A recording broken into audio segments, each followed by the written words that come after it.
लोग कहते हैं कि असफलता ही सफलता की कुंजी है, पर फिर भी असफल होने पर हिम्मत क्यों टूट जाती है? क्योंकि ज्ञान नहीं है, इसीलिए। असफलता और सफलता लोक की दोनों नाशवान है। लोक की सफलता क्या अविनाशी है क्या? आपका पद अविनाशी नहीं, आपका रुपया अविनाशी नहीं, आपका मकान अविनाशी नहीं, आपकी कीर्ति अविनाशी नहीं, सब मिट्टी में मिल जाती है।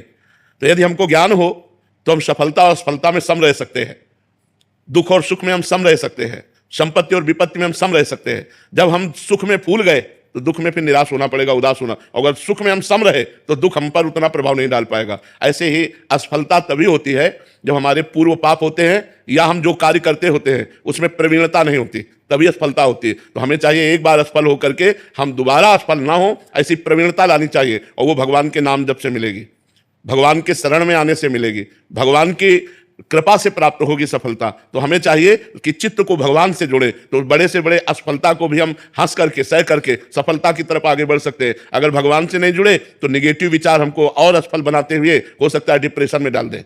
देखो, एक बच्चा फेल होता है ज्ञान का विकास ना होने के कारण, जब उसके माता पिता उसे डांटते हैं और उसके मित्र उसको नीचा दिखाते हैं तो कर लेता है। वो सोचता है अब क्या, अरे ये कुछ करने का विषय था, एक बार फेल हो गए, हम अच्छे से फिर पढ़ाई पढ़ेंगे और हम पास हो जाएंगे। पर ज्ञान का विकास ना होने के कारण लोग नकारात्मक सोच को इतना आदर दे देते हैं जो डिप्रेशन में चले जाते हैं, वो परेशान हो जाते हैं। तो नहीं, नाम जप करो और सकारात्मक सोच को, पॉजिटिव सोच को बढ़ाओ, तो सफलता अपने आप मिल जाएगी आपको। जो हिम्मत रखते हैं, धैर्यवान हैं, धर्म से चलते हैं, भगवान का भजन करते हैं, एक दिन सफलता उनके चरण चूमती है। पक्का समझो, दाना खाक में मिलकर गुले गुलजार होता है। जब हम अविनाशी के बच्चा हैं, पीछे नहीं हटेंगे, सफलता ही सफलता है। अब भगवान से नहीं जुड़ोगे, भगवान का चिंतन नहीं करोगे, तो आपके पास पावर क्या है?